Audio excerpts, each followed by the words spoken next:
Sa DIY hindi ko ginagawa noon, ginagawa ko na ngayon para makatipid. Ito guys ito yung hub ng aking service. So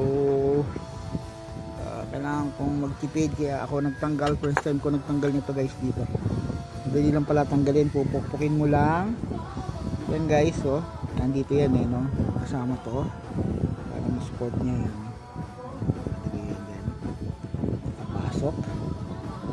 So yan yung nakalagay dyan. Pupukpukin mo lang siya dito guys, pupukpukin mo lang siya dito. Yan, kumuha lang ako ng kahoy. Hinuha ko ng kahoy. Then nasa ilalim niyan pinatong ko to. Tapos ayan din, yan, bumaba na siya kagad. Ayan na siya. So bibili ako nito kasi alog na siya guys alog na yan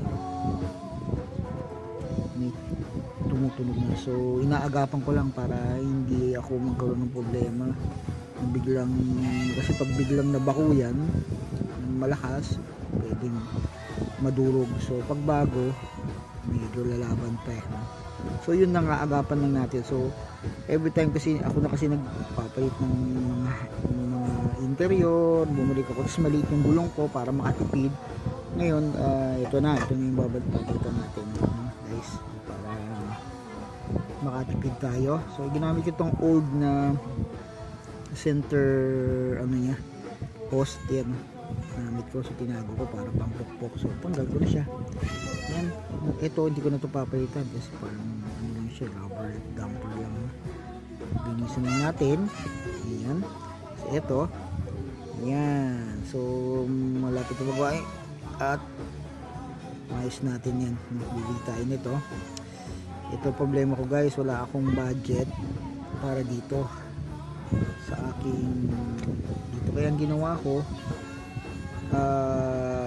hindi ko ina-advise na gayahin niyo ako pero para makatipid wala kasing budget, kulang yung budget ko. Ang papalitan ko kasi ito, dalawang bearing, so nasa hub din yung isa at saka yung rayos, may dalawang rayos na sila. So iba-vlog ko rin yun, so isa-isa lang.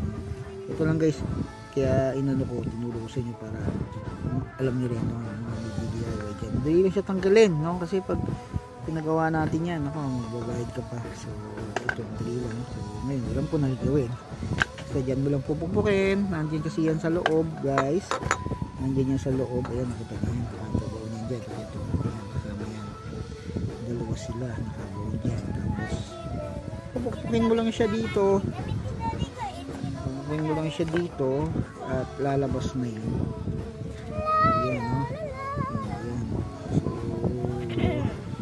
mekaniko kuno tayo so yan, advice na baka makatulong. So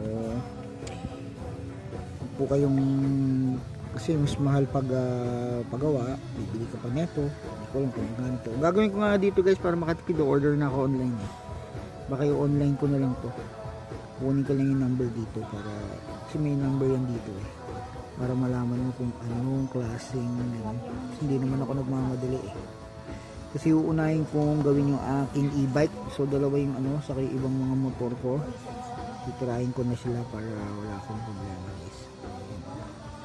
Ayan guys ito kasi ito yan guys, kaya ako pinapalitan kagad yan kasi pag umalog na mahirap na yan. So kailangan palitan na kagad para hindi kami na aberya pag ba.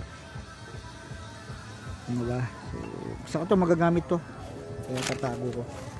Alright guys, ganito na lang. Jeremy in the house.